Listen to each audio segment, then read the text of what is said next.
Selamat pagi Bapak Ibu, Saudara-saudari terkasih dalam Tuhan.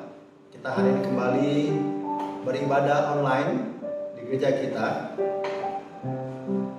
Mari kita siapkan hati dan pikiran kita untuk kita memulai ibadah kita di pagi hari yang indah ini. Kiranya kita semua boleh datang di hadapan Tuhan dengan sikap hati yang takut akan Tuhan. Walaupun kita tidak berada di dalam ruang gereja, kita ada di rumah, tapi biarlah hati kita boleh tertuju hanya kepada Tuhan.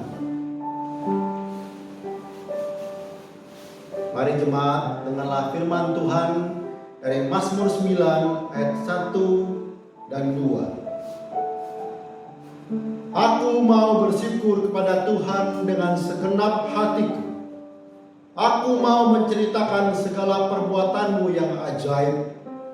Aku mau bersukacita dan bersukaria karena Engkau bermazmur bagi nama-Mu yang maha tinggi. Marilah kita datang dalam hadirat Allah, dalam ibadah yang kita mau mulai dalam nama Allah Bapa, Allah Putra, Allah Roh Kudus. Amin. Tanyakan pujian, hormat bagi Allah Bapa, Allah Putra, Allah Roh Kudus. Hormat bagi Allah Bapa, hormat bagi Anaknya, hormat bagi Roh Kudus, ketiganya yang esa. Haleluya, haleluya, ketiganya yang esa. Hormat bagi Raja Surga, Tuhan kaum manusia. Hormat bagi Raja Gereja di seluruh dunia.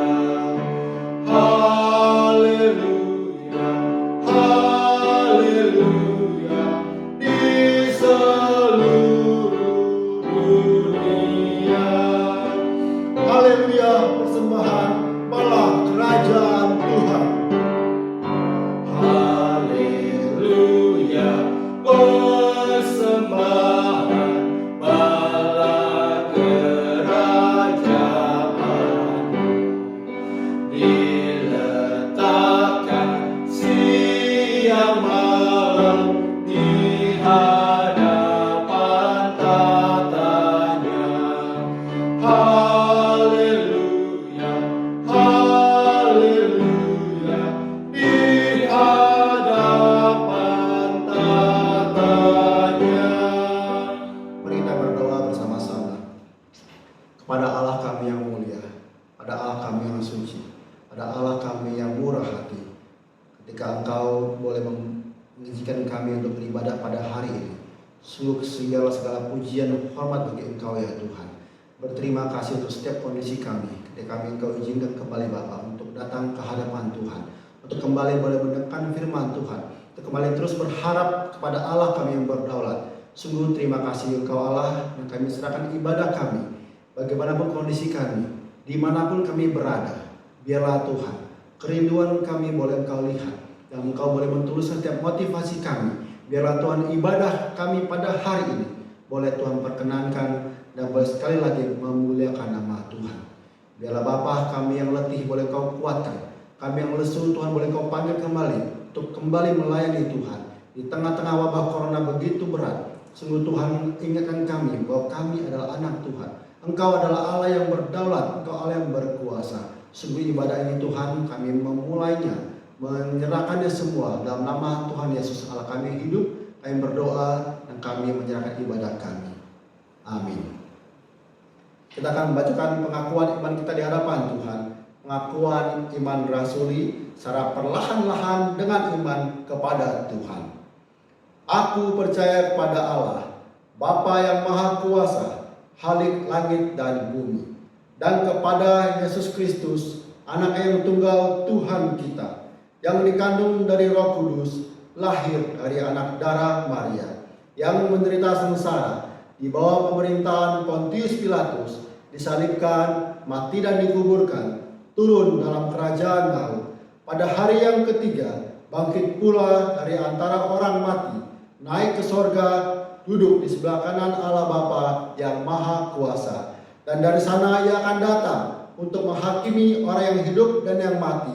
Aku percaya pada Roh Kudus, Gereja yang kudus dan am, persekutuan orang kudus, pengampunan dosa, kebangkitan tubuh, dan hidup yang kekal. Amin. Mari kita memuji Tuhan, menghormati Tuhan. Hormat diberi. Hormat diberi bagi Bapa, Anak, dan Roh Kudus, dari mula sampai sekarang dan seterusnya. Termulia. Amin. Amin. Berilah hormat padamu, berilah hormat pada Allah, berilah hormat padamu, patut pujilah Tuhan.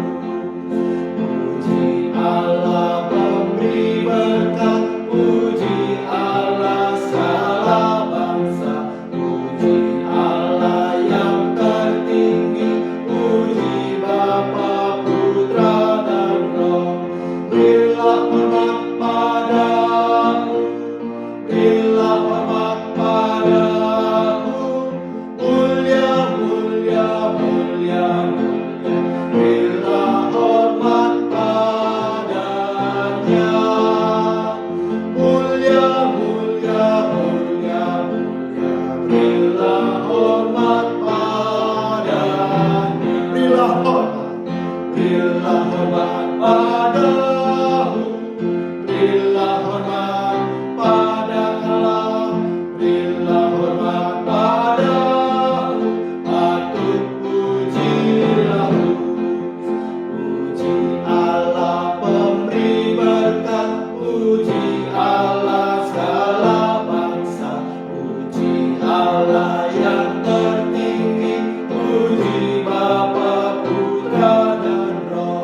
Berilah hormat padamu, berilah hormat padamu, mulia, mulia, mulia, mulia. Berilah hormat padanya, mulia, mulia, mulia, mulia. Berilah hormat padanya. Dengan sikap berdoa, mari kita datang di hadapan Tuhan. Dengarkanlah firman Tuhan dari Yeremia 17 ayat 10. Aku Tuhan yang menyelidiki hati, yang menguji batin, untuk memberi balasan kepada setiap orang setimpal dengan tingkah langkahnya, setimpal dengan hasil perbuatannya. Mari kita mengaku dosa di hadapan Tuhan. Ya Allah Bapa kami yang bertata di kerajaan surga, dengan segala kehancuran hati kami, dengan segala kebobrokan iman kami mendatang kepada Engkau ya Tuhan. Di saat ujian datang menimpa kami, dan ketika kami terus berdosa menjauhi Tuhan, kami terus mengingkari janji Tuhan, ketika kami terus menjauhi panggilan Tuhan untuk menjadi berkat di dunia ini, sungguh Tuhan ampuni kami. Ketika kami terus mencela orang lain, ketika kami terus hidup bagi diri kami sendiri, hidup yang tidak berfokus pada Kristus, sungguh Tuhan ampuni kami. Biarlah Bapa, sebelum kami melanjutkan ibadah kami pada hari ini, kami memohon pada Tuhan, Engkau boleh mengampuni kami, Engkau boleh berbelas kasihan pada diri kami ya Tuhan. Dan biarlah Tuhan Engkau menguatkan kami, bersama-sama dengan kami hidup bersama dengan Tuhan, mengalahkan setiap dosa favorit kami. boleh hidup berkenan bagi Engkau. Dalam nama Tuhan Yesus, Allah kami hidup, Allah kami sudah mati bagi kami. Kami menaikkan doa ini. Amin. Sekarang kita akan lanjutkan dengan pembacaan Alkitab. Kali ini diambil dari Mazmur 124 ayat 1 sampai 8, Mazmur 124 ayat 1 sampai 8. Kita akan baca secara bersama-sama Mazmur nyanyian ziarah Daud, Mazmur 124. Jikalau bukan Tuhan yang memihak kepada kita, biarlah Israel berkata demikian. Jikalau bukan Tuhan yang memihak kepada kita, ketika manusia bangkit melawan kita, maka mereka telah menelan kita hidup-hidup. Ketika amarah mereka menyala-nyala terhadap kita, maka air telah menghanyutkan kita dan sungai telah mengalir melingkupi diri kita. Maka telah mengalir melingkupi diri kita air yang meluap-luap itu. Terpujilah Tuhan yang tidak menyerahkan kita menjadi mangsa bagi gigi kita. Jiwa kita terluput seperti burung dari jerat penangkap burung. Jerat itu telah putus dan kita pun terluput. Pertolongan kita adalah dalam nama Tuhan yang menjadikan langit dan bumi. Saya ulangi kembali ayat ke-8. Pertolongan kita adalah dalam nama Tuhan yang menjadikan langit dan bumi. Sungguh ketika kondisi seperti ini, banyak ketidakpastian dalam dunia. Kemanakah kita semua mencari kasih sejati? Kemanakah kita harus berseru? Dan kita tahu Tuhanlah yang mampu pulihkan segala sesuatu. Kemanakan pujian ini sebelum masuk dalam doa syafaat, kami perlukan Engkau ya Tuhan. Kami perlukan keajaiban, kami perlukan sentuhan tangan ya Tuhan. Kami perlu Engkau Tuhan.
Kami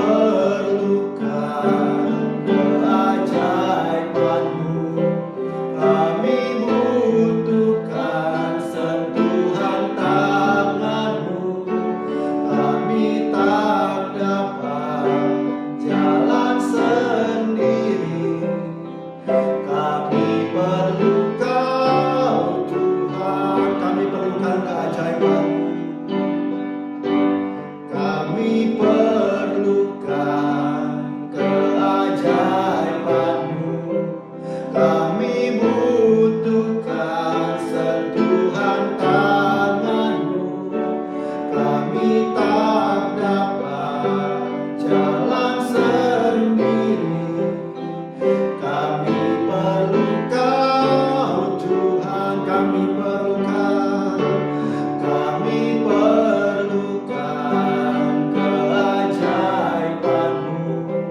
Kami butuhkan sentuhan tangan-Mu.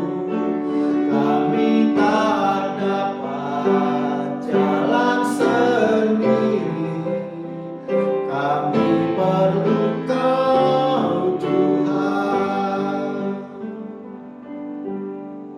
Kita akan berdoa syafaat untuk 3 pokok doa.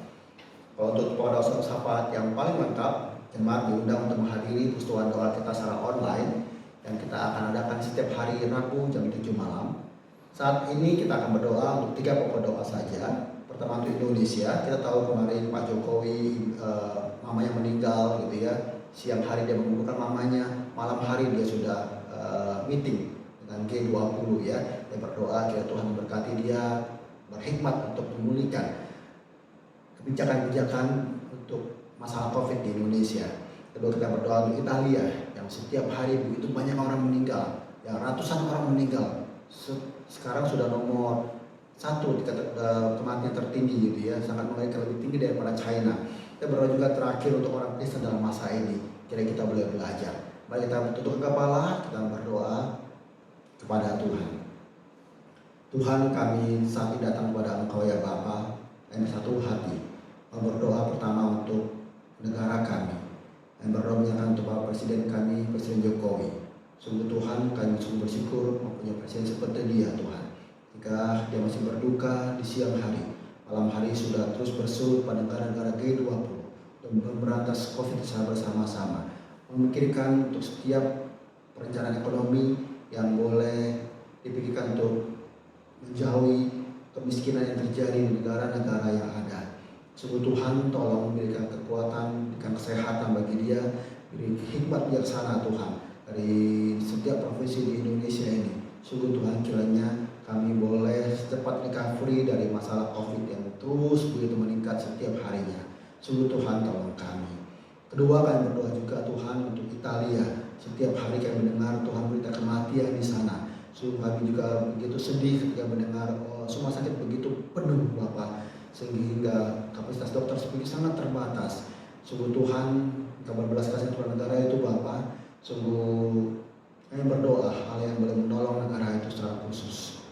Ketiga, juga berdoa Bapak untuk kami semua anak-anak Tuhan yang sudah percaya pada Tuhan, anak-anak Tuhan yang mengaku percaya menerima Engkau sebagai Tuhan dan Juru Selamat kami secara pribadi. Biarlah Tuhan di tengah-tengah masalah COVID begitu berat ini Bapak, kami dalam keluarga, kami dalam sekolah, kami dalam pelayanan, kami dalam pekerjaan, kami dalam berbisnis, kami dalam berinvestasi, kami dalam kehidupan sosial masyarakat di Indonesia. Biarlah Bapak kami bermenyenangkan panggilan Tuhan dimanapun, bagaimanapun kondisi kami. Biarlah Tuhan ketika kondisi makin berat, kami boleh makin dekat kepada Tuhan.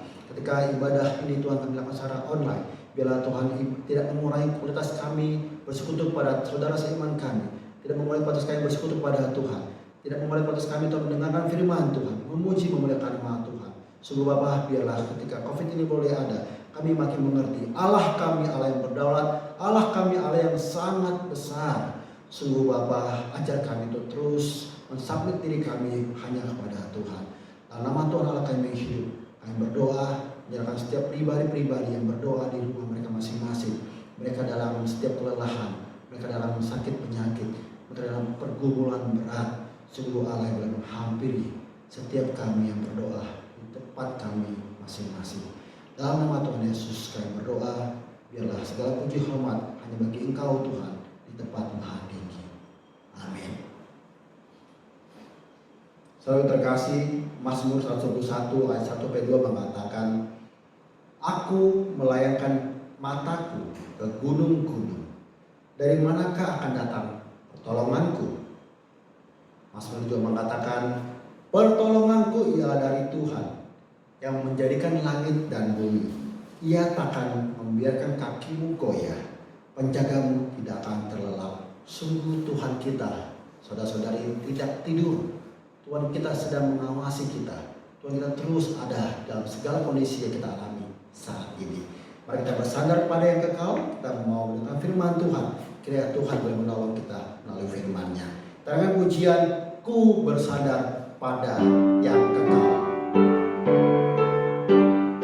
Alangkah girang dan bahagia ku bersandar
Selamat pagi saudara sekalian. Kita bersyukur sekali kita bertemu tempat ini, dipersatukan di dalam iman akan Kristus untuk menikmati ibadah yang sudah Tuhan anugerahkan kepada kita. Dan saya harap saudara semua dalam keadaan baik-baik. Mari kita memulai ibadah kita dengan hati yang sukacita, oleh karena kita menyadari sekali lagi pemeliharaan dan cinta kasih Tuhan yang begitu besar kepada kita. Sebelum kita mendengarkan firman Tuhan, mari kita berdoa bersama-sama. Tuhan Bapa kami di surga, Bapa yang kami kenal dalam nama Tuhan Yesus Kristus, Juru Selamat kami yang hidup. Tiada henti-hentinya kami ingin terus mengucap syukur kepada Tuhan yang terus beranugerah dalam kehidupan kami. Tuhan yang terus menyertai, memimpin kehidupan kami. Demikian juga pada saat ini, meskipun dia dengan situasi yang begitu tidak menentu, dan tiap hari kami boleh mendengarkan berita-berita yang begitu negatif, tetapi Tuhan tetap boleh menyatakan anugerah kepada kami. Kami pada hari ini, saat ini, boleh bersama-sama dalam iman akan Kristus beribadah untuk menyembah Tuhan. Kami tidak ingin kehilangan momen yang indah ini, di mana kami boleh sekali datang ke hadirat Tuhan untuk menikmati kehadiran Tuhan, untuk menikmati firman Tuhan, pujian dan doa bersama dengan saudara-saudara seiman. Kiranya ini semua boleh menjadi satu ibadah yang boleh menaklukkan segala ketakutan dan kekhawatiran kami. Dan kami boleh sekali melihat, menengadah kepada Tuhan, bahwa kami percaya kepada Tuhan yang terus hadir dalam kehidupan kami. Tuhan yang terus mengontrol kehidupan manusia, dan Tuhan yang terus beranugerah memelihara umat pilihannya. Sebentar firman akan dibagikan, kiranya firman ini boleh menjadi kekuatan bagi kami untuk memahami situasi yang terjadi, dan memberikan kekuatan kepada kami untuk menghadapinya dengan terus memelihara iman, kesetiaan, ketaatan, dan cinta kami kepada Tuhan. Berbicaralah kepada kami siap mendengarkan firman Tuhan. Di dalam nama Tuhan Yesus Kristus, Juru Selamat kami hidup, kami sudah mengucap syukur dan berdoa. Amin. Mari saudara, kita buka Alkitab kita dari 1 Korintus 13.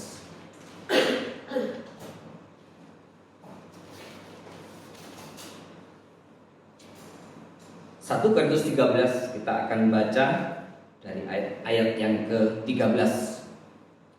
1 Korintus 13 ayat 13. Saya akan bacakan buat saudara-saudara sekalian. Demikianlah firman Tuhan.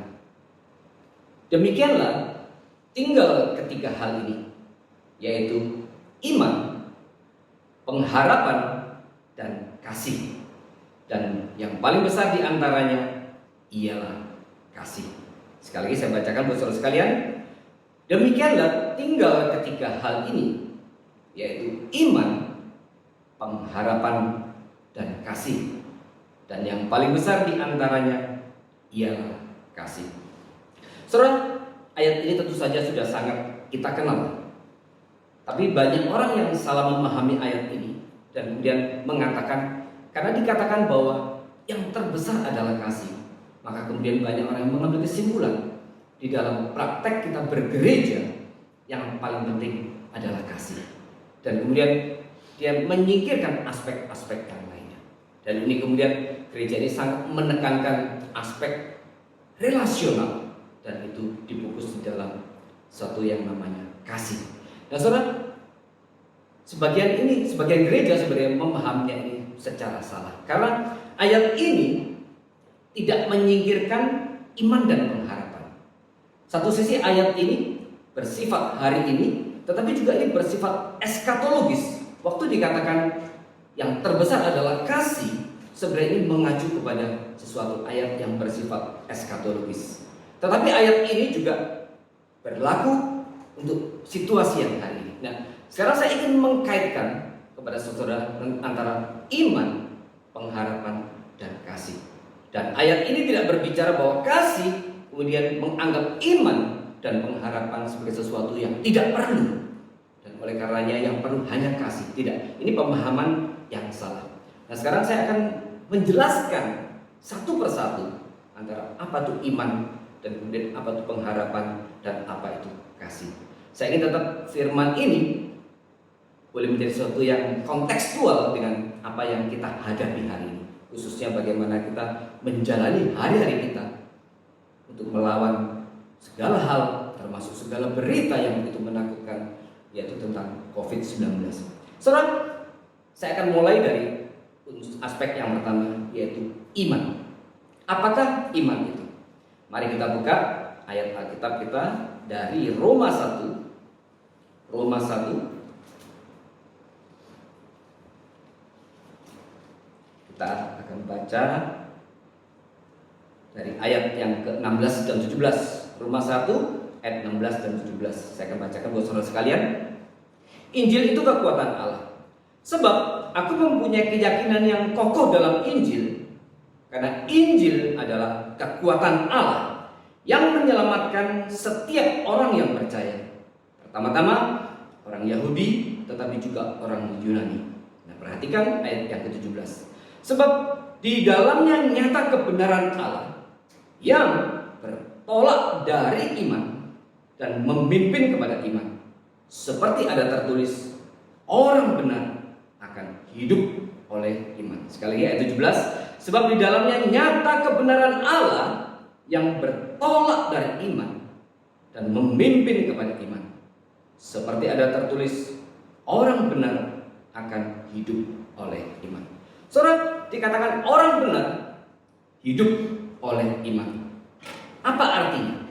Saudara, dikatakan bahwa kita hidup dalam iman percaya. Artinya yang pertama bahwa kita sebagai orang yang sudah diselamatkan memiliki satu kehidupan yang harus senantiasa kembali kepada Allah. Harus senantiasa menghadap kepada Allah.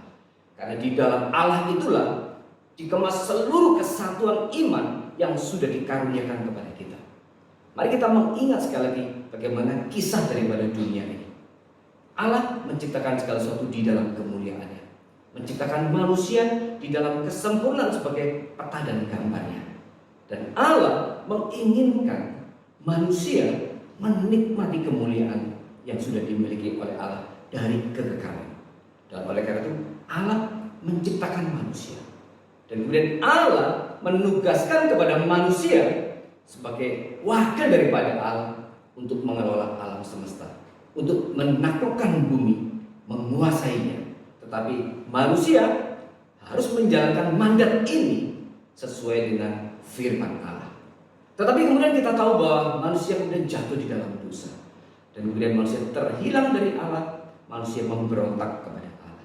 Tetapi kemudian Allah di dalam kekekalan sudah menetapkan untuk menyelamatkan sejumlah kaum pilihan.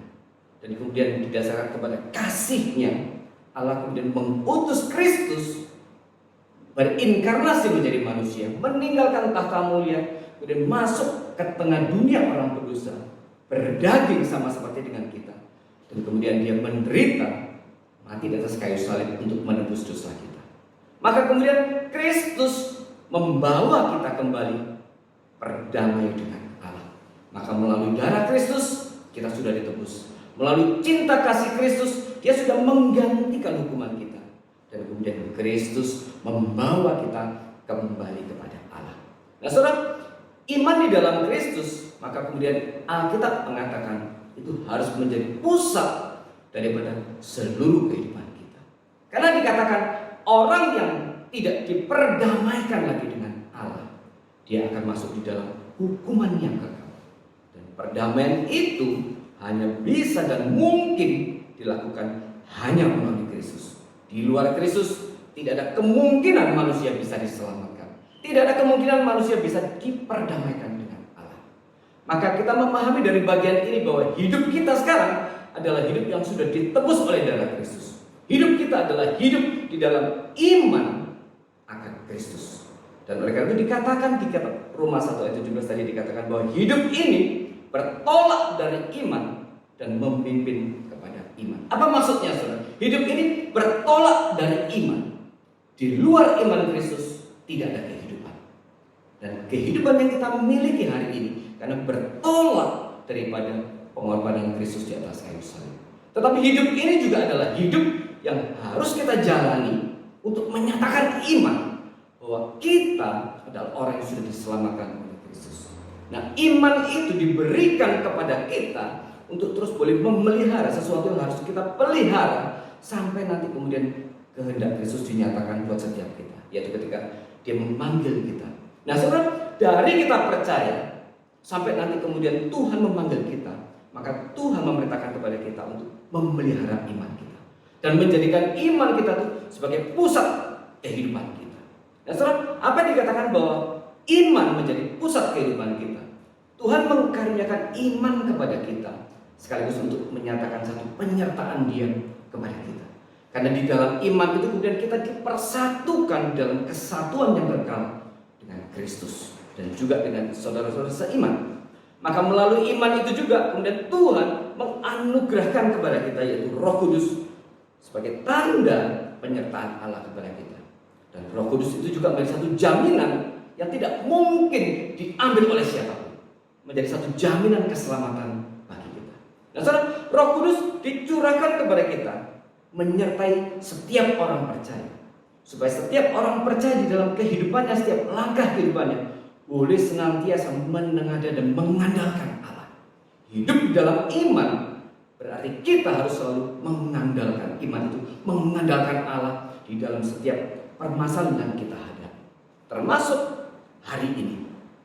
Saudara, saya berpikir jikalau kemudian semua berita yang sampai kepada kita isinya semua berita yang negatif, bagaimana ketidaksiapan pemerintah kita menghadapi situasi ini, berapa banyak korban yang setiap hari muncul di berbagai negara lain dan kemudian di sekitar kita, banyak kesaksian yang menceritakan begitu sulitnya bahkan ketika orang sudah menderita dan kemudian mereka harus antri di Hotel Atlet Senayan itu sampai berjam-jam antri, dan kemudian begitu banyak korban yang masih tetap tidak tertangani dengan baik. Tentu saja semua berita itu akhirnya menjadi satu hal yang menimbulkan ketakutan di dalam diri kita. Sebagai manusia pasti kita memiliki ketakutan itu. Tetapi Alkitab mau mengatakan, mari kita kembali mengingat bahwa kita adalah orang yang sudah diselamatkan. Kita adalah orang-orang yang beriman bahwa satu hal, problem terbesar yaitu dosa, yaitu hukuman kekal, Tuhan sudah selesaikan melalui darah Kristus. Dan kita adalah orang-orang yang sudah dimenangkan oleh darah Kristus. Kita adalah orang-orang yang sudah memegang janji keselamatan itu. Dan mari kita juga mengandalkan iman itu untuk mengatasi termasuk ketakutan kita hari ini. Saudara, hari ini terlalu banyak orang yang akhirnya memiliki ketakutan, dan ketakutan itu akhirnya menguasai hidupnya sehingga dia akhirnya menjadi seorang yang paranoid terhadap situasi yang hari ini.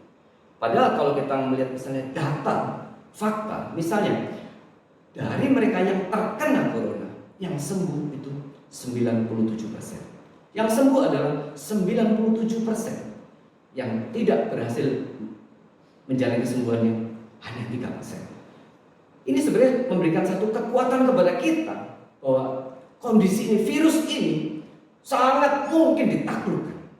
Dan hari ini tim dokter yang merawat, termasuk juga di Indonesia, mengalami satu peningkatan di dalam penanganan terhadap semua pasien. Secara rata-rata seluruh dunia 97% itu bisa disembuhkan. Nah, kita tinggal berdoa berharap supaya pemerintah ayo lebih sungguh-sungguh lagi untuk mempersiapkan segala sesuatunya.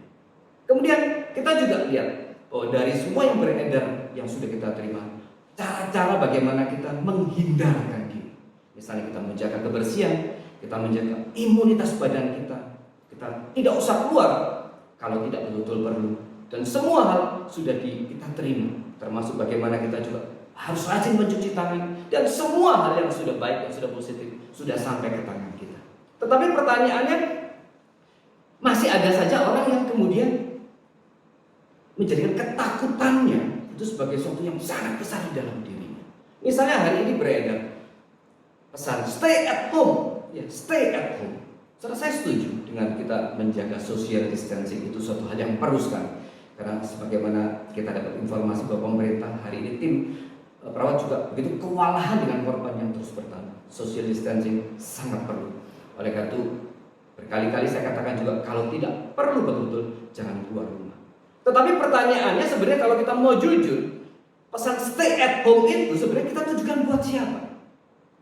Tiap hari di rumah saya ada tukang sampah yang lewat, dan dia kemudian memungut sampah itu dari rumah ke rumah. tiap pagi saya memberikan sampah itu kepada dia.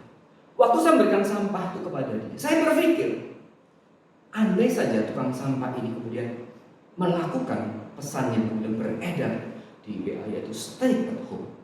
Dan kemudian semua tukang sampah di Jakarta, di Indonesia, mereka memilih untuk stay at home. Saya tidak terbayang apa yang akan terjadi. Hanya satu saja. Anggap misalnya semua tukang sampah kemudian memilih stay at home. Apa yang terjadi? Itu baru tukang sampah. Kemudian kalau misalnya semua karyawan bank juga memilih stay at home, dan kemudian kita dapati semua ATM kosong, tidak ada uang, apa yang akan terjadi? Kalau kemudian semua karyawan daripada minimarket atau di pasar memilih juga stay at home, bagaimana kita makan? Bagaimana kita memenuhi kebutuhan kita sehari? Bagaimana kita bisa membeli susu buat anak kita? Ya.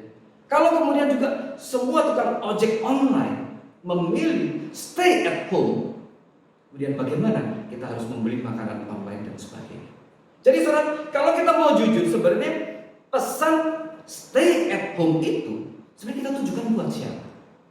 Dengan kata lain, banyak orang berpikir begini, tanpa disadari dia mungkin stay at home itu hanya buat aku. Karena kalau aku keluar rumah itu tidak berhikmat. Tetapi please, Bapak tukang sampah, tukang ojek, para karyawan bank, para karyawan yang di restoran, karyawan di toko, minimarket dan sebagainya, please, kalian jangan stay at home. Kalau kalian stay at home, bagaimana kehidupan? Sebenarnya tanpa disadari, kita semua berpikir seperti ini, menjadi orang akhirnya yang sangat egois dan kemudian sangat individualis. Saudara, memang di dalam teori psikologi, di dalam situasi di mana kesulitan penderita itu datang begitu besar, di situ kemudian karakter asli daripada seseorang itu akan muncul. Nah, saudara, apakah kita kemudian menjadi orang yang begitu egois sehingga kita mengatakan stay at home itu buat aku sendiri, karena aku keluar rumah itu tidak berhikmat. Tetapi yang lain, please jangan stay at home. Kalau kalian stay at home, bagaimana kehidupan? Tanpa disadari, akhirnya kita semua berpikir demikian. Dan demikian juga, kalau kemudian setiap jemaat memilih stay at home, kemudian siapa yang akan melayani ibadah online? Karena ibadah online tetap harus ada yang khotbah, harus ada yang liturgis, harus ada yang memainkan musik, harus ada yang mengatur rekaman dan sebagainya. Kalau kemudian pesan stay at home itu betul-betul kita terapkan secara disiplin, siapakah yang melayani itu? Nah, saudara, di sini saya ingin perhadapkan saudara kepada satu situasi di mana iman kita harus berbicara lebih depan daripada semua ketakutan kita. Kalau kita menempatkan ketakutan itu lebih besar daripada iman, maka ketakutan itu akan menelan kita. Dan kemudian bahkan abaikan tugas dan tanggung jawab pelayanan dia, karena ketakutan yang begitu besar. Karena ketakutan yang begitu besar. Saudara, Alkitab mengatakan kita orang beriman, dan Allah menghendaki kita mengandalkan iman itu untuk menghadapi semua persoalan yang kita hadapi. Karena iman itu bukan hanya suatu teori atau pengetahuan, tetapi iman itu kita terapkan di dalam kehidupan kita sehari. Waktu kita menghadapi kesulitan, waktu kita bereaksi terhadap satu situasi yang kita hadapi, andalkan iman. Maksudnya apa? Maksudnya kita harus mengandalkan bahwa kepercayaan kita kepada Tuhan, bahwa Tuhan berdaulat, bahwa Tuhan memimpin kehidupan kita. Kita harus pegang itu, dan kita harus jadikan itu sebagai satu pemikiran yang pertama yang bisa untuk menghadapi semua kesulitan yang kita hadapi. Tapi kalau kita kemudian menjadikan ketakutan itu sebagai yang nomor satu dan dia melampaui iman kita, pertanyaannya, dengan apa lagi kita akan menghadapi kehidupan kita? Maka iman itu juga harus mengantar kita, memampukan kita untuk melihat sesuatu yang ada di balik fenomena yang kita alami. Saudara, Immanuel kan mengatakan fenomena, ada pengertian fenomena dan juga ada pengertian nomena. Di balik semua fenomena yang kita hadapi ada nomena. Apa nomena? Nomena itu yaitu makna sesuatu yang ingin disampaikan melalui sebuah peristiwa yang kita hadapi. Maka kita harus melihat fenomena, tetapi waktu melihat fenomena kita juga harus memiliki hikmat bijaksana untuk bisa melihat nomena, yaitu di balik fenomena yang kita hadapi itu apa. Nah, saudara, Alkitab juga mengajarkan kepada kita demikian. Misalnya kita ambil contoh waktu orang Israel keluar daripada Mesir, Dan kemudian ketika di tengah-tengah laut berlaut itu, kemudian Tuhan membelah laut itu. Dan kemudian Tuhan dikatakan membuat air itu seperti dinding di sebelah kanan dan kiri. Dan Tuhan membuat jalan itu rata, sehingga kemudian 2 juta orang Israel itu bisa melalui daripada daratan daripada laut itu, sehingga mereka kemudian bisa berjalan di tengah-tengahnya. Bahkan jalan itu dibuat begitu mulusnya oleh Tuhan, karena dasar laut sudah pasti banyak batu karang, dasar laut sudah pasti banyak lumpur. Tetapi Tuhan memuluskan jalan itu sehingga orang Israel bisa jalan di tengah-tengahnya.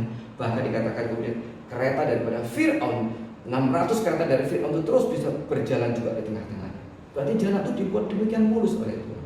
Nah saudara, hari itu orang Israel dihadapkan pada fenomena. Yang pertama adalah mereka melihat bagaimana Tuhan berkarya, Tuhan melakukan satu mujizat memimpin kehidupan mereka, yaitu Tuhan membelah laut itu dan kemudian membuat air laut di sebelah kanan dan kirinya itu seperti dinding yang kemudian mengawal perjalanan mereka. Air itu tidak bisa menelan mereka karena Tuhan bikin air itu seperti dinding di sebelah kanan dan di sebelah kiri, seperti tembok yang kemudian mengarahkan perjalanan mereka. Dan kemudian sebelum itu terjadi, tiang awan Tuhan terus menyertai mereka. Di antara orang Israel dengan pasukan Fir'aun itu Tuhan hadir di situ. Nah saudara, mereka melihat itu. Dan kemudian jalan yang dibuat rata oleh Tuhan. Ada mujizat Tuhan yang dinyatakan, yang mereka bisa melihat dengan mata mereka sendiri. Tetapi kemudian sebagian orang melihat juga ke belakang, yaitu ketika pasukan Fir'aun mengejar mereka.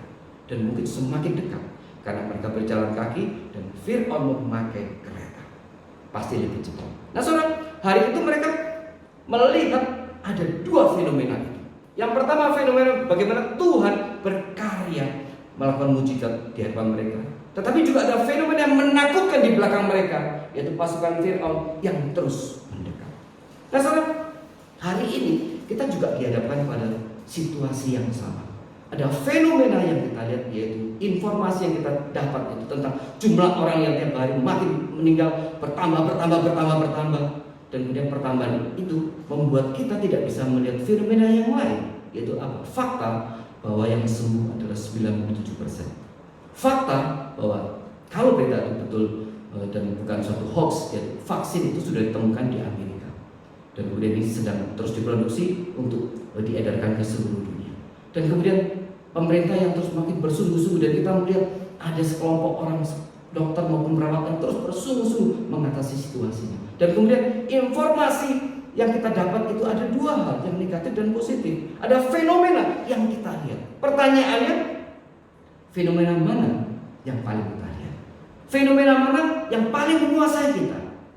Nah, kalau kemudian data informasi tentang berbagai jumlah orang yang meninggal terus yang akhirnya kita masukkan ke dalam diri kita, ya wajar kalau kemudian kita menjadi begitu ketakutan sampai kemudian menjadi paranoid. Seperti orang Israel, kalau mereka hanya melihat kepada pasukan Fir'aun yang mengejar mereka, ya mereka pasti akan ketakutan. Dan mereka kemudian tidak mampu melihat bahwa ada satu mujizat penyertaan tangan Tuhan yang hari itu dinyatakan. Bahkan itu mereka bisa lihat dengan mata kepala mereka sendiri. Ketika air itu sebelah kanan kiri menjadi seperti tembok yang Tuhan pegang. Nah saudara, hari ini iman kita harusnya menembusi itu, menembusi ketakutan kita, bahwa kita harus mengandalkan iman untuk terus menghadapi situasi ini. Dan jangan biarkan ketakutan, bahkan kemudian apalagi kita kemudian menjadi sangat paranoid dengan situasi yang ada. Kita menjadi orang-orang yang sepertinya hidup tanpa iman. Bahkan mungkin saya kadang-kadang malu misalnya kalau melihat orang besar begitu paranoid dibandingkan, maaf, saya lihat setiap hari tukang sampah itu dengan truk di depannya dan kemudian 3-4 orang berjalan di belakangnya. Mereka memungut sampah itu dari rumah ke rumah dan kemudian mereka lemparkan ke truk sampah itu. Dan juga banyak mungkin tukang ojek online yang mereka terus berharap order bertambah. Mereka bahkan tidak berpikir untuk stay at home, ya. Masih ada banyak karyawan bank yang mereka menyadari kalau mereka hari ini stay at home, siapa yang akan mengurus mengisi uang di ATM? Masih banyak orang yang berpikir, kalau aku hari ini memilih stay at home, bagaimana nanti siapa yang melayani pembelian barang-barang di minimarket dan sebagainya. Nah, tetapi banyak orang yang percaya, yang katanya beriman, dia meletakkan ketakutannya melebihi iman. Nah, saudara, hari ini saya ingin mengingatkan kembali kepada saudara, mari kita tempatkan iman kita di depan. Sekali lagi, bukan berarti saya berkata saudara bisa bebas keluar untuk segala hal seperti aktivitas normal. Tidak. Mari kita jaga kesehatan baik-baik, tingkatkan imunitas diri, sering berjemur, sering cuci tangan, hidup berhikmat, jangan keluar kalau tidak perlu. Tetapi pada saat kita harus keluar, kita harus keluar. Misalnya pada saat kita harus pelayanan, ya harus keluar. Kalau semua memilih stay at home, siapa yang akan melayani? Hari ini saya melihat ada gereja yang tidak mau ditaklukkan oleh situasi seperti ini. Dan kemudian gereja ini memilih setiap hari ada streaming online. Dan mereka ada pemahaman Alkitab, ada renungan, dan setiap hari mereka lakukan itu. Dan seminggu yang lalu ada jemaat sebuah gereja meninggal terkena COVID. Dan kemudian ada penguburan. Saudara, menyedihkan sekali. Karena kemudian penguburan itu hanya dihadiri oleh 2 orang anaknya dan ada 1 orang hamba Tuhan yang saya kenal. Saudara, hamba Tuhan itu harus hadir di penguburan itu, karena itu adalah jemaat dia. Dan bagian dari tanggung jawab pelayanan yang harus dia lakukan sebagai seorang hamba Tuhan. Nah, saudara, kalau kemudian pesan stay at home itu dan kemudian ketakutan itu akhirnya menimpa seluruh orang percaya, termasuk kemudian para hamba Tuhan, siapakah yang akan melayani penguburan daripada jemaat itu? Dan kemudian hamba Tuhan itu melayani, dan kemudian saya mendengar berita setelah itu dia harus dikarantina 14 hari. Kebetulan saya kenal dia dan saya langsung WA dia. Saya tanya, betul kamu sedang dikarantina 14 hari? Dia bilang, oh betul kok, tapi ini karantina mandiri, tidak di rumah sakit. Oh puji Tuhan. Tadi saya berpikir kamu harus dikarantina di rumah sakit. Enggak kok, ini karantina mandiri. Nah, saudara, waktu dia melayani upacara penguburan itu, dia berpikir bahwa ini tugas dan tanggung jawab dia sebagai seorang hamba Tuhan. Dan itu harus dia lakukan. Harus bisa menaklukkan ketakutan dan kekhawatiran dia bahwa dia akan tertular. Saudara, hari ini bahkan banyak rumah kremasi yang menolak korban daripada COVID-19. Ada seorang yang saya kenal yang meninggal juga karena COVID-19, dan kemudian ketika dia menghubungi rumah kremasi ditolak karena dia sudah positif COVID-19 dan akhirnya harus dikuburkan secara biasa. Dan kemudian hamba Tuhan yang melayani dia juga harus mengalami karantina 14 hari. Saudara, mari kita nyatakan di dalam situasi seperti ini kita mengandalkan iman kita. Karena itu dikatakan iman itu sudah menaklukkan dunia. Mari kita lihat di 1 Yohanes 5. 1 Yohanes 5. Saya akan bacakan buat saudara sekalian. 1 Yohanes 5 ayat 1 sampai dengan 5. Iman mengalahkan dunia. Setiap orang yang percaya bahwa Yesus adalah Kristus lahir dari Allah. Dan setiap orang yang mengasihi Dia yang melahirkan, mengasihi juga Dia yang lahir daripadanya. Inilah tandanya bahwa kita mengasihi anak-anak Allah, yaitu apabila kita mengasihi Allah serta melakukan perintah-perintahnya. Sebab inilah kasih kepada Allah, yaitu bahwa kita menuruti perintah-perintahnya. Perintah-perintahnya itu tidak berat. Sebab semua yang lahir dari Allah mengalahkan dunia. Dan inilah kemenangan yang mengalahkan dunia, iman kita. Siapakah yang mengalahkan dunia selain daripada dia yang percaya bahwa Yesus adalah anak Allah. Saudara, kita yang sudah percaya sudah menaklukkan dunia. Dengan apa kita menaklukkan dunia? Dengan iman kita. Ayat 4 dikatakan, sebab semua yang lahir dari Allah mengalahkan dunia. Dan inilah kemenangan yang mengalahkan dunia, iman kita. Berarti kita harus mengandalkan iman waktu kita berusaha menaklukkan segala hal, segala fenomena yang dimunculkan di dalam dunia. Kita menyadari bahwa hari ini kita masih hidup di tengah-tengah dunia yang berdosa. Dan oleh karena itu Allah masih mengizinkan kesulitan, penderitaan itu datang. Bahkan di dalam banyak situasi Allah sendiri tidak ikut campur untuk menyelamatkan orang-orang pilihannya dari kematian. Nah, kita berharap banyak orang-orang yang mati menjadi martir Tuhan. Bahkan kita saksikan hari ini banyak orang yang akhirnya terkena COVID-19 karena mereka melayani dan kemudian mereka meninggal. Allah tidak selamatkan mereka dari COVID-19. Tetapi saya percaya orang-orang yang terkena kemudian karena semangat pelayanannya, dan dia mungkin sebelumnya karena mungkin informasi yang menyebar kepada kita terlambat, sehingga banyak orang juga terlambat menyadari keseriusan dari problem ini, dan kemudian mereka tetap memilih pelayanan. Dan kemudian karena mereka kemudian memilih tetap pelayanan, akhirnya mereka tertular, mereka kemudian meninggal. Saya percaya Tuhan melihat isi hati mereka. Tuhan melihat isi hati mereka. Bagi saya ini bukan kematian yang konyol. Sekali lagi, ini bukan kematian yang konyol. Dan ada hamba Tuhan juga yang meninggal karena mereka sepulang dari mereka seminar, seperti apa yang terjadi di Bandung. Dan kemudian rekan saya yang meninggal itu karena mereka, dia seorang pemimpin kur dan dia sedang pelayanan. Nah, saya percaya orang-orang ini mati sebagai martir Kristus karena dia tetap memilih pelayanan. Dia tetap memilih pelayanan. Tetapi hari ini kalau kemudian ada seorang hamba Tuhan yang kemudian hidup tidak berhikmat, dia tetap beraktivitas normal, keluar untuk urusan yang tidak perlu, dia tetap melakukan hal seperti biasa, bagi saya dia tidak berhikmat. Tapi waktu kita memilih keluar dari rumah dan kemudian untuk melayani, kita harus mengandalkan iman. Bagi saya ini bukan sebuah tindakan konyol, dan resikonya mungkin dia alami. Saya percaya itu dalam pemeliharaan Tuhan. Saya tidak berkata bahwa Tuhan pasti akan selamatkan, meloloskan dia dari COVID-19. Tetapi kalau kemudian sesuatu yang terjadi kepada dia, mari kita tetap bisa optimis karena 97% sembuh. Tapi bagaimana kalau dia tidak sembuh? Saudara, saya percaya Tuhan melihat isi hati dia. Artinya, yang saya ingin mau katakan kepada saudara sekalian adalah, mari kita mengandalkan iman kita untuk melakukan apa? Tugas dan tanggung jawab kita sebagai orang-orang yang sudah diselamatkan oleh Tuhan. Misalnya sederhana, saudara yang masih tetap di rumah, mari kita beritakan hal yang baik kepada orang lain. Kita share berita-berita yang baik, yang meneguhkan iman. Stop memberitakan share berita-berita yang tidak baik, karena itu hanya menimbulkan ketakutan dan itu akan menekan iman-iman orang percaya. Nah, kita mengatakan iman yang dikaruniakan kepada kita harus bertumbuh. Iman yang harus kita pelihara. Iman itu harus bertumbuh. Iman itu bukan sesuatu yang kemudian diberikan kepada kita dan kemudian dia dengan otomatis bertumbuh. Tidak. Ada sesuatu yang harus kita lakukan untuk memelihara iman itu, supaya iman itu bertumbuh. Dan Alkitab katakan iman itu bertumbuh karena pendengaran dan pendengaran akan firman Tuhan. Saudara, saya ingin mengajak saudara untuk menaklukkan situasi ini. Jangan dikalahkan oleh situasi ini dan andalkan iman.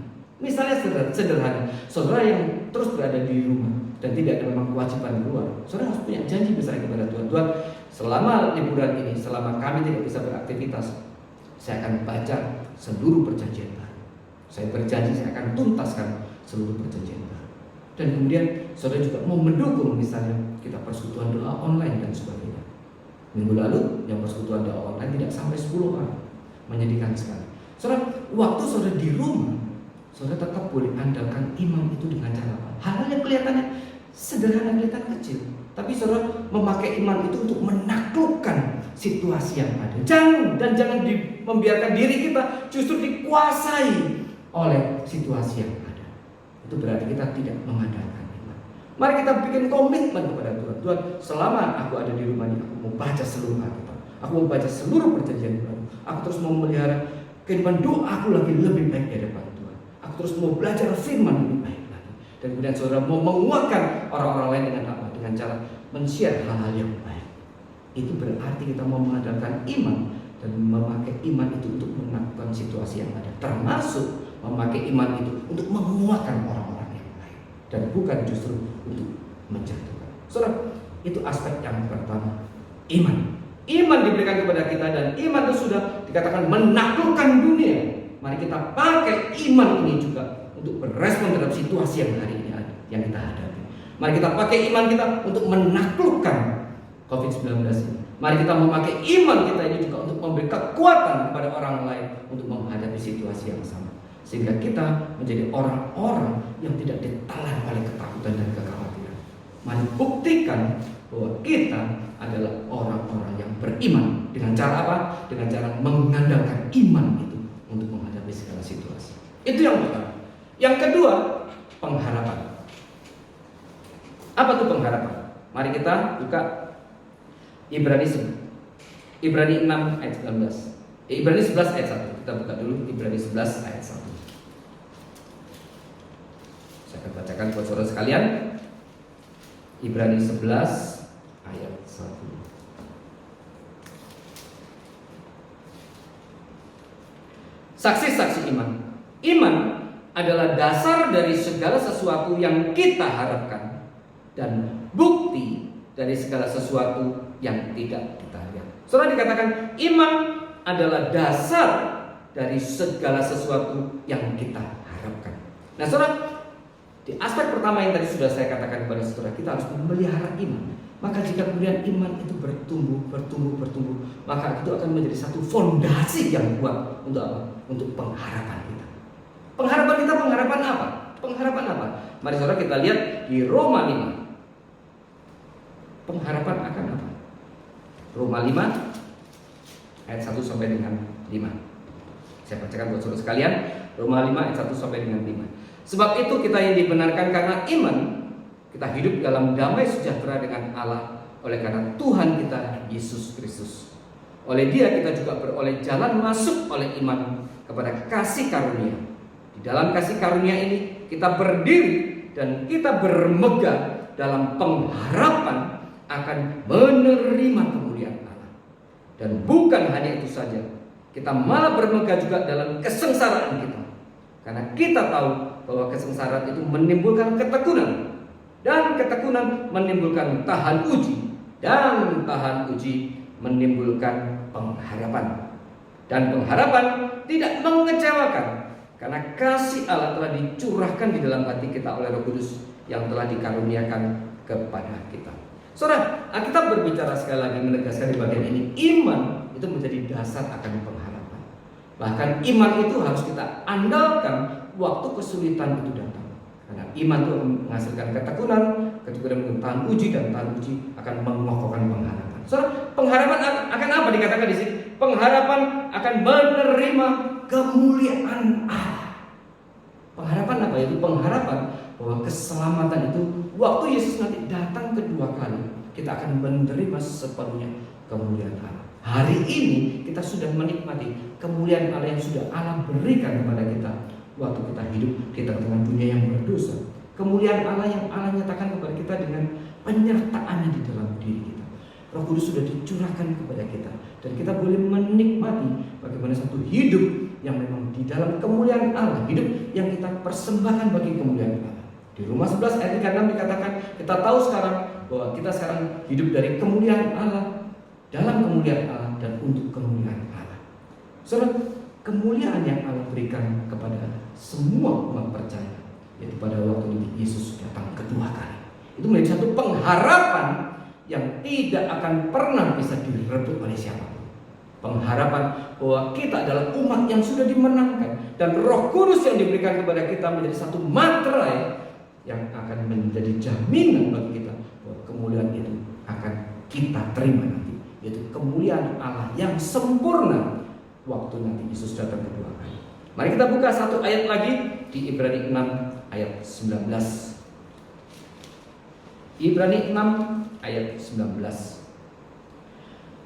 Pengharapan itu adalah sau yang kuat dan aman bagi jiwa kita yang telah dilakukan sampai ke belakang tabir, di mana Yesus telah masuk sebagai perintis bagi kita ketika Ia menurut peraturan Melkisedek menjadi imam besar sampai selama-lamanya. Surat dikatakan di ayat 19, pengharapan itu adalah sau yang kuat dan aman bagi jiwa kita yang telah dilakukan sampai ke belakang tabir. Apa maksudnya? Saudara masih mengingat waktu Yesus disalib dan kemudian Dia mengatakan tetelestai, genaplah. Kemudian dikatakan bait Allah itu terbelah menjadi dua, dan tirai Allah itu di dalam bait Allah terbelah menjadi dua. Kita tahu bahwa tirai itu memisahkan antara ruang Maha Kudus dengan ruang kudus. Ruang kudus adalah ruang para imam, dan ruang Maha Kudus adalah ruangan di mana tabut perjanjian diletakkan. Di antara ruang Maha Kudus dan ruang kudus itu ada satu tirai yang diletakkan untuk memisahkan dua ruangan ini. Kenapa? Karena para imam berkata meskipun mereka imam, mereka tetap adalah orang berdosa. Dan karena mereka orang berdosa, mereka tidak layak bahkan untuk masuk di dalam ruang Maha Kudus. Antara ruang Maha Kudus dengan ruang kudus harus dipisahkan. Dan mereka yang masuk ke dalam ruang Maha Kudus hanya imam yang ditunjuk, dan itu pun hanya 1 tahun 1 kali. Nah, saudara, waktu Yesus mengatakan tetelestai, kemudian tabir itu terbelah menjadi 2. Maka waktu tabir itu terbelah menjadi 2, sekarang sudah tidak ada lagi jarak antara ruang kudus dengan ruangan Maha Kudus. Apa maksudnya? Orang Yahudi salah memahami peristiwa ini. Mereka memahami waktu tirai itu terbelah jadi 2. Mereka mengatakan, wah, 2 ruangan ini sudah menjadi 1. Ruangan manusia dengan ruangan Tuhan yang Maha Kudus sudah menjadi 1. Dan oleh karena itu mereka tidak rayakan, tidak sembelih domba hari itu. Padahal Allah memecah tirai itu sebagai satu simbol. Sekarang memang melalui kematian Kristus sudah tidak ada lagi jarak antara manusia berdosa dengan Allah. Ini sebagai satu simbol manusia berdosa sudah diperdamaikan dengan Allah, sehingga tidak ada lagi jarak antara manusia berdosa, manusia percaya dengan Allah. Sudah diperdamaikan, relasi itu sudah dipulihkan, dan relasi itu hanya bisa dipulihkan melalui tirai yang dibelah. Tirai yang dibelah, tirai itu adalah Kristus itu sendiri. Dan tirai yang dibelah, tirai yang terkoyak itu menjadi simbol daripada Kristus yang sudah disalibkan. Dan hanya melalui Kristus pendamaian itu bisa dilakukan. Di sini dikatakan bahwa Saul itu sudah melalui tirai itu, dan kemudian itu menjadi satu Saul yang kuat. Pengharapan kita yang tidak mungkin akan bisa direbut oleh siapapun, karena tirai itu sudah terbelah. Saudara, ini satu pengharapan, satu kepastian pengharapan buat kita, bahwa keselamatan yang sudah diberikan kepada kita itu tidak mungkin bisa hilang. Tetapi kita punya tugas di dalam dunia ini, yaitu untuk mengerjakan keselamatan itu. Tetapi waktu kita menghadapi segala kesulitan di dalam pelayanan, di dalam kehidupan kita, mari kita tetap berpikir untuk melihat jauh ke depan, yaitu pengharapan yang pasti yang sudah Tuhan berikan kepada kita, yaitu pengharapan bahwa kita pasti akan diselamatkan, pengharapan yang tidak bisa direbut oleh siapapun. Dan pada saatnya nanti kita akan bersama-sama diangkat oleh Kristus, dan kemudian kita masuk di dalam selama-lamanya bersama dengan Tuhan. Saudara, ini pengharapan yang pasti. Dan di dalam pesannya Paulus berkali-kali mengingatkan jemaat, mari kita terus menjalani kehidupan kita dengan iman yang terus menengah kepada pengharapan itu, iman yang terus melihat kepada pengharapan itu, karena itu adalah pengharapan yang pasti. Dan pengharapan ini juga harus menjadi kekuatan bagi kita waktu kita menghadapi situasi apapun sulitnya yang kita hadapi dalam hidup sehari-hari, termasuk di dalam situasi hari ini. Saudara, mari kita mengandalkan iman, juga pengharapan itu yang pasti untuk menghadapi situasi ini, sehingga kita boleh nyatakan memang kita adalah orang-orang yang sudah diselamatkan, dan kita adalah orang yang memiliki iman. Kita adalah orang yang memiliki satu pengharapan yang pasti, dan pengharapan itu, iman itu adalah iman dan pengharapan yang sudah menaklukkan dunia. Aspek yang ketiga, terakhir, yaitu kasih. Saudara, kenapa dikatakan iman, pengharapan, dan kasih, dan yang terbesar adalah kasih? Ini bersifat satu, yang pertama adalah mengingatkan kita sekali lagi bahwa Allah mendasarkan seluruh karya keselamatan itu di dalam kasih. Karena kasih Allah boleh menyelamatkan orang berdosa. Karena kasih Allah boleh menyelamatkan kita umatnya. Dan karena kasih Allah terus memelihara kita. Tetapi Allah juga memerintahkan kepada kita untuk hidup di dalam kasih. Dan kita tetap boleh mengandalkan, mengutamakan kasih kepada Allah sebagai hal yang paling pertama yang harus kita lakukan dalam hidup kita. Oleh karena itu, saudara, meskipun di depan hari ini, depan kita ada tantangan COVID-19, tapi waktu kita punya tugas pelayanan, mari andalkan kasih kepada Allah itu sebagai kasih yang nomor 1, sebagai aspek nomor 1. Tuhan, aku tahu bahwa hari ini situasi tidak baik, dan COVID-19 bisa menular kepada kita melalui apapun. Tapi hari ini aku punya tugas untuk melayani Tuhan, dan aku mau menempatkan kasihku kepada Tuhan sebagai yang paling utama dan yang paling penting. Dan oleh karena itu, Tuhan, aku tetap ingin melayani Tuhan. Dan itu berarti kita menempatkan kasih itu kepada Tuhan sebagai yang nomor 1. Kita jangan berdalih dengan macam-macam alasan. Jangan berdalih. Yang paling penting sekali lagi saya katakan, jangan keluar rumah untuk urusan tidak penting. Tetapi waktu pelayanan, tetap harus dilakukan. Dan itu sebagai wujud kita mengasihi Allah, menempatkan kasih kita kepada Allah sebagai yang nomor satu. Saudara jangan tanya kepada saya, kalau karena pelayanan kemudian terkena COVID dan kemudian meninggal bagaimana? Apa tanggung jawab gereja? Apa tanggung jawabmu sebagai seorang hamba Tuhan? Saya katakan, kita melayani karena ingin menyenangkan Tuhan. Kita melayani karena kita mengasihi Tuhan. Jadi kalimatmu tadi, jangan pertanyakan kepada gereja, jangan pertanyakan kepada saya. Pertanyakan kepada Tuhan jika engkau memiliki keberanian. Kau boleh berkata kepada Tuhan, Tuhan, situasi hari ini tidak baik, tapi engkau tetap menginginkan aku pelayanan. Kalau aku nanti keluar dan kemudian aku terkena dan kemudian aku meninggal, apa tanggung jawab Tuhan? Kalau sudah berani mengatakan kalimat itu, saudara ucapkan kalimat itu kepada Tuhan.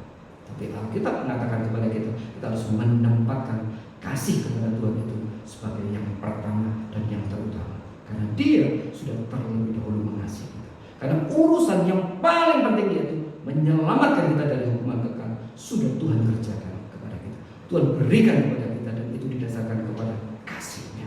Itu yang pertama. Maka kita hidup di dalam sehari-hari meletakkan kasih kita kepada Tuhan sebagai yang nomor satu dan tidak ada boleh aspek yang lain merebutnya.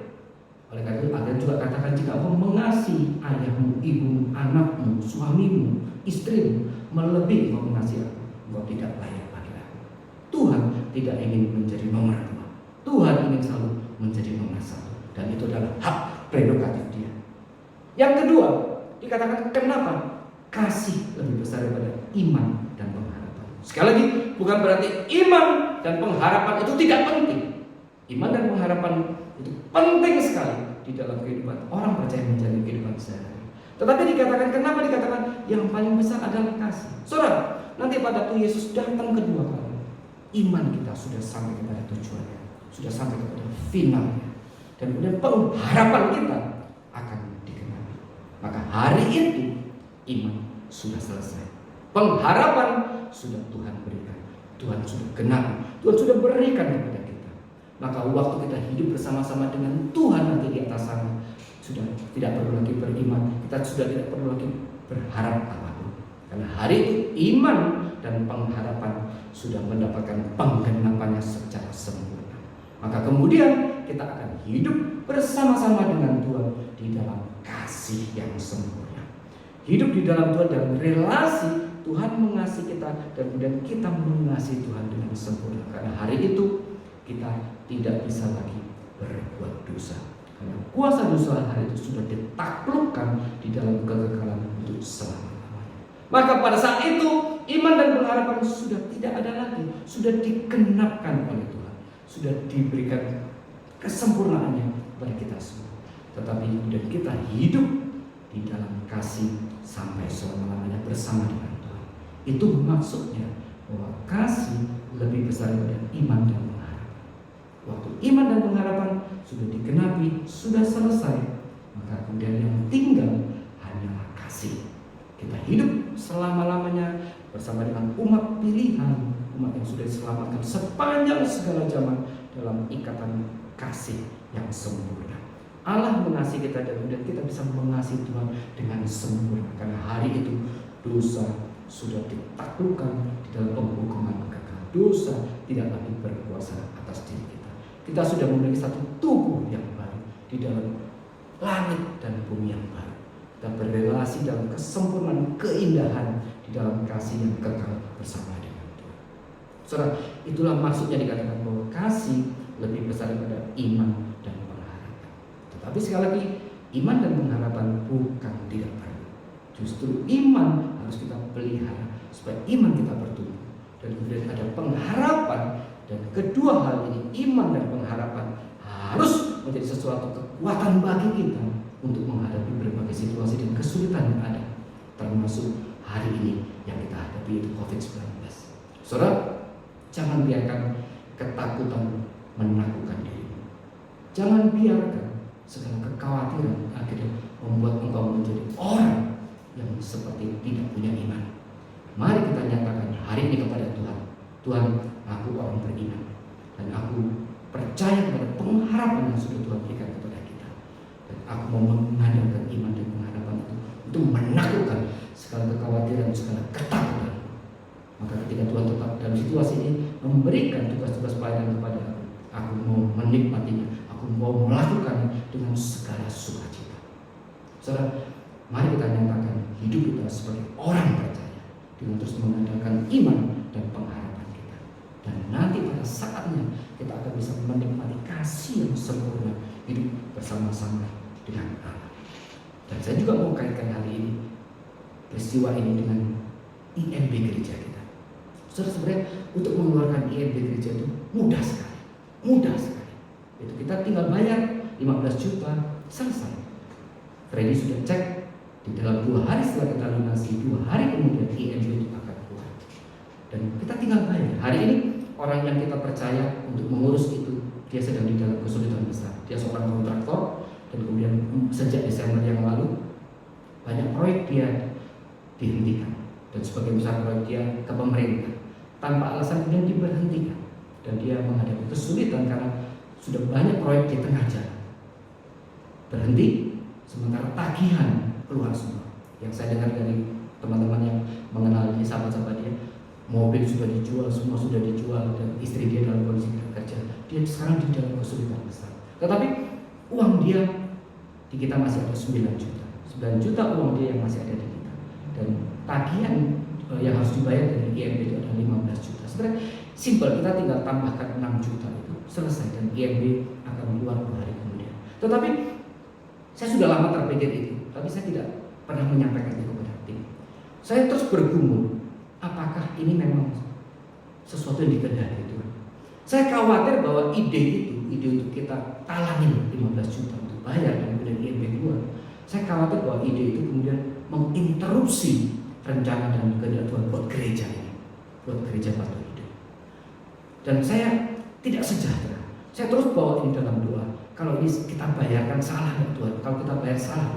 Dan sampai hari ini saya masih tidak sejahtera. Tetapi kemudian ketika COVID-19 ini terjadi, ini baru kali lagi saya berpikir, apakah memang Tuhan hendak memberikan COVID-19 ini khususnya buat gereja Batu Hidup sebagai satu ujian buat kita, dan Tuhan akan melihat bagaimana respon kita terhadap situasi yang ada. Apakah kita tetap orang-orang yang boleh menghadapi situasi ini dengan mengandalkan iman, dengan tetap iman percaya, dan kita terus melakukan kewajiban-kewajiban pelayanan kita, atau tidak? Atau kemudian ketakutan itu yang justru menguasai kita, dan kemudian kita bersikap seperti orang yang tidak beriman. Bagi saya tiba-tiba tadi baru berpikir, mungkin selama ini memang ide itu tidak pernah saya sampaikan kepada tim. Mungkin untuk hari ini Tuhan sedang menguji kita. Apakah jemaat gereja Kristen Batu Hidup akan bisa lulus dari ujian ini? Kalau kita masih dipenuhi oleh segala ketakutan, dan kemudian kita melalaikan tugas tanggung jawab pelayanan kita, saya tidak tahu, mungkin saya pun akan malu. Setelah COVID-19 ini berlalu, kemudian kita masih mampu berkata kepada Tuhan, Tuhan, please keluarkan IMB itu, keluarkan IMB itu. Saudara, sekali lagi, kalau bangunan fisiknya menjadi baru, tetapi bangunan iman kita tidak menjadi baru, itu sia-sia. Sia-sia karena bangunan iman kita, fondasi iman kita itu justru yang lebih penting untuk dibangun. Mari saudara, kita jadikan ini sebagai satu ujian, masa ujian buat gereja Kristen Batu Hidup, dan Tuhan akan melihat bagaimana respon kita, bagaimana kita boleh mengandalkan iman kita untuk menghadapi situasi seperti ini. Dan saya percaya kalau kita bisa berhasil melalui ujian ini, saudara, masalah ini itu masalah kecil buat Tuhan. Tapi mari kita melihat sekali lagi seperti yang dikatakan oleh Immanuel, di balik fenomena yang ada, kita mau mengerti nomina. Di balik situasi yang ada, kita mau mengerti maksud dan rencana Tuhan, apa yang Tuhan ingin nyatakan buat kita semua, dan khususnya buat gereja Batu Hidup dan buat kita semua. Nah saudara, mari kita datang kembali mengoreksi diri kita di hadapan Tuhan dengan kejujuran. Kalau kemudian ketakutan itu sampai hari ini masih menguasai diri kita, bertobat, mohon ampun kepada Tuhan, dan kembali kepada Tuhan. Tuhan, ampuni dosaku, bahwa selama ini aku hidup di dalam ketakutan seperti orang tidak beriman. Dan sekarang aku mau mengadakan iman.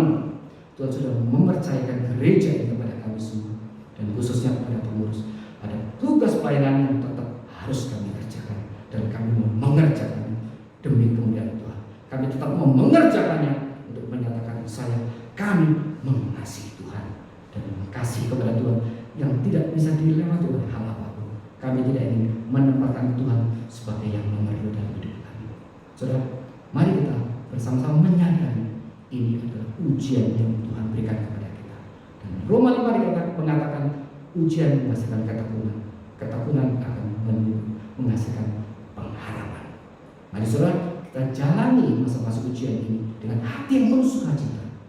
Kalau ujian itu diberikan kepada kita, Alkitab mengatakan penderitaan itu pun anugerah. Penderitaan itu juga karunia. Jika Tuhan masih mau menguji kita, puji Tuhan, berarti Tuhan menginginkan kita bertumbuh. Tuhan menginginkan kita growing di hadapannya. Dan oleh karena itu Dia mengizinkan ujian itu datang kepada kita. Sekali lagi, ujian bukan untuk menjatuhkan, ujian untuk membangun iman kita. Dan kalau kita emas, kenapa kita harus takut api? Saudara, hari ini kita diuji. Dan setiap orang harus menguji di hadapan Tuhan dengan jujur. Apakah sekarang kita mau menghadapi situasi ini dengan iman yang teguh, atau kita menaklukkan iman dan kemudian dikuasai oleh berbagai ketakutan-ketakutan yang sebenarnya sangat tidak beralasan. Mari saudara, kita berespon sekali lagi, belajar berespon sebagai orang yang sudah diselamatkan, mengandalkan iman. Dengan iman kita membaca segala situasi yang ada, dan kemudian mengandalkan iman itu juga untuk berespon kepada Tuhan. Pada akhirnya iman, pengharapan, dan kasih. Mari kita kerjakan bagian kita dengan sangat bertanggung jawab untuk terus menyenangkan hati Tuhan, untuk terus memuliakan hati Tuhan. Sekali lagi, kita yang sudah diselamatkan, hidup bukan untuk berpusat pada diri sendiri, karena hidup kita adalah menjadi milik Tuhan. Hidup berpusat kepada Tuhan, dan itu adalah tugas kita sebagai orang percaya. Kiranya Tuhan mengampuni kita semua, kiranya Tuhan boleh membangkitkan kita sekali lagi melalui firman ini. Mari saudara, kita sudah diselamatkan, kita sudah memiliki iman yang menaklukkan dunia. Jangan rela untuk kita justru ditaklukkan oleh dunia. Kiranya Tuhan memberkati kita semua. Mari kita berdoa.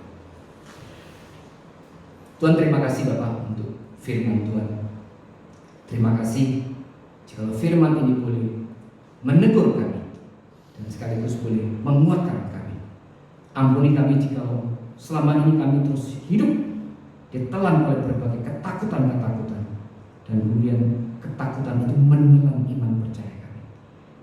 Kami berdoa supaya firman ini sekali boleh membangkitkan kami, dan kami mau berdiri di hadapan Tuhan dan kemudian boleh mengandalkan iman untuk menghadapi situasi ini.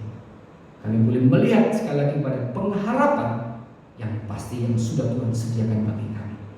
Kami juga akan menikmati kasih Tuhan yang sudah Tuhan berikan kepada kami secara sempurna nanti pada saatnya, yaitu ketika seluruh rencana dan kehendak Tuhan sudah dikenakan. Sekali lagi hamba mau serahkan setiap domba-domba di gereja Kristen Batu Hidup di dalam tangan Tuhan. Kami rindu mereka terus bertumbuh dalam Tuhan, mereka terus bertumbuh dalam iman yang tidak akan digoyahkan oleh berbagai fenomena dunia. Mereka terus boleh mengandalkan iman mereka untuk menghadapi berbagai situasi yang ada.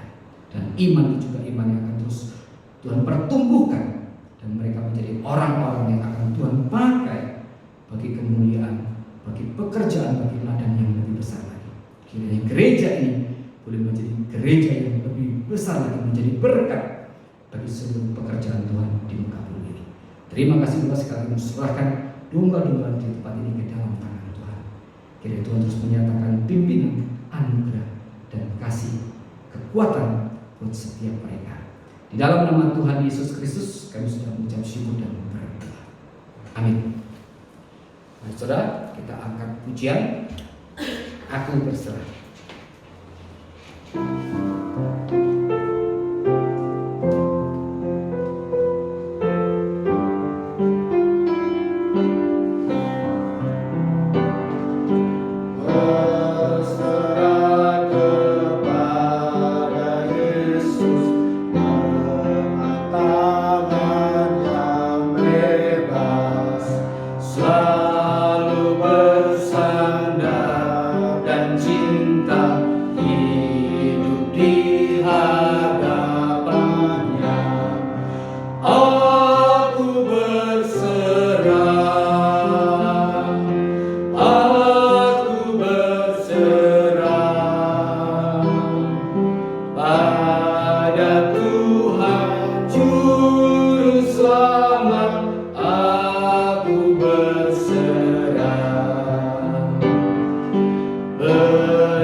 aku ya Tuhan, aku berserah, aku berserah pada Tuhan Juru Selamat, aku berserah.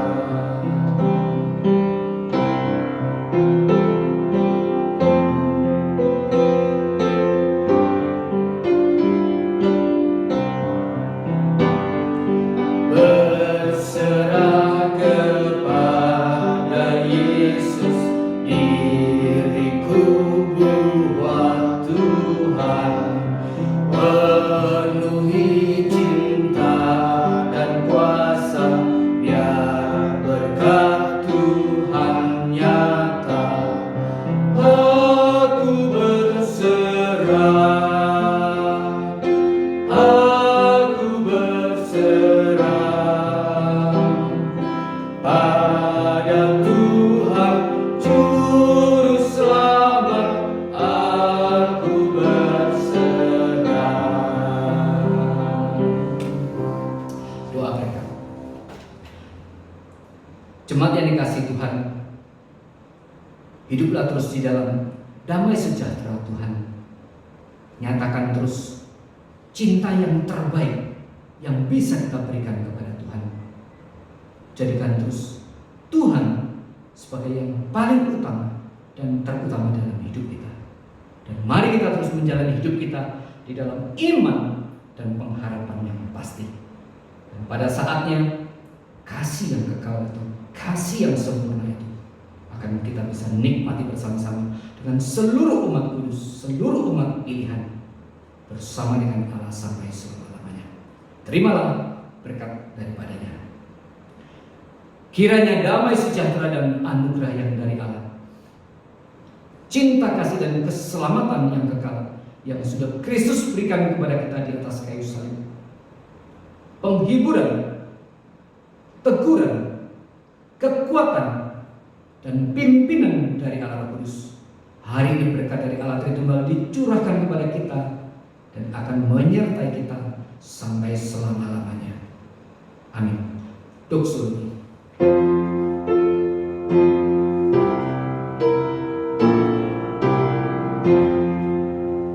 Puji Allah Bapa Putra, puji Allah Roh Kudus, ketiganya yang esa. Pohon selamat sumber